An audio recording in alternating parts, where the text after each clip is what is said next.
Hello friends, इस topic में आप जानेंगे कि नए नियम के अनुसार माता की संपत्ति में या किसी स्त्री की संपत्ति में किस किस का अधिकार मिलेगा। ठीक है, प्रेजेंट टाइम क्या नियम है।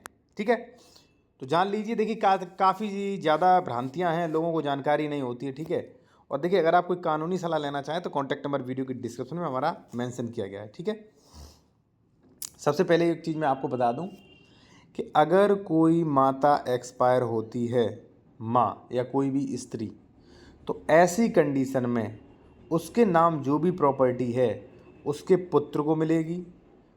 थर्ड जेंडर संतान, अविवाहित पुत्री, पुत्र का पुत्र, थर्ड जेंडर संतान और अविवाहित पुत्री के पुत्र, थर्ड जेंडर संतान और अविवाहित पुत्री, पूर्व मृत पुत्र की विधवा, जैसे मान लीजिए मान लीजिए वो एक्सपायर हो चुका है, उसकी विधवा को, पूर्व मृत पुत्र के पूर्व मृत पुत्र की विधवा, यानी कि पुत्र वंशावली में चाहे कितना भी नीचे हो उसे ज़मीन मिलेगी। ठीक है, अब कई लोगों का क्वेश्चन होगा कि सर है ही नहीं तो, इतना है ही नहीं तो, अगर इतना नहीं है तो पुत्र को और मान लीजिए अविवाहित पुत्री।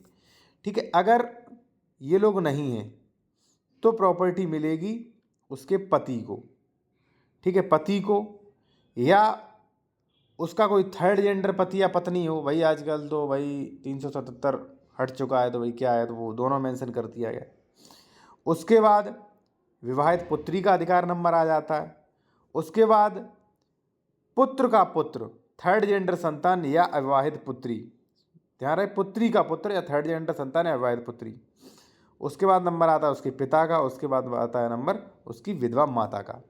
तो इस प्रकार से साथियों जो है वो उत्तराधिकार क्रम चलता है। ठीक है, और मैं आपको बता दूं ये उत्तराधिकार क्रम तभी चलेगा, ये उत्तराधिकार की प्रॉपर्टी साथियों तभी मिलेगी जब वो व्यक्ति निर्वसित कर गया हो।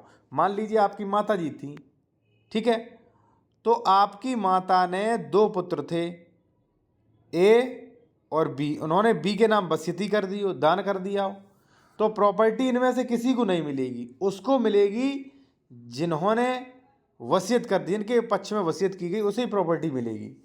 तो इन चीज़ों का आप ध्यान रखें। जो भी पुत्र हो, पुत्री हो, कोई भी इंसान मनुष्य है, अगर वो निर्वसित मरता है तो उसे उसके उत्तराधिकारियों को प्रॉपर्टी सबको मिलेगी कानून के अनुसार। अगर वो वसीयत पहले ही से कर जाता है तो फिर तो वो नियुक्त कर गया है भाई, उत्तराधिकारी उसका कौन बनेगा। ठीक है ना, तो ऐसी कंडीशन में साथियों आप ध्यान दे सकते हैं यहाँ पे।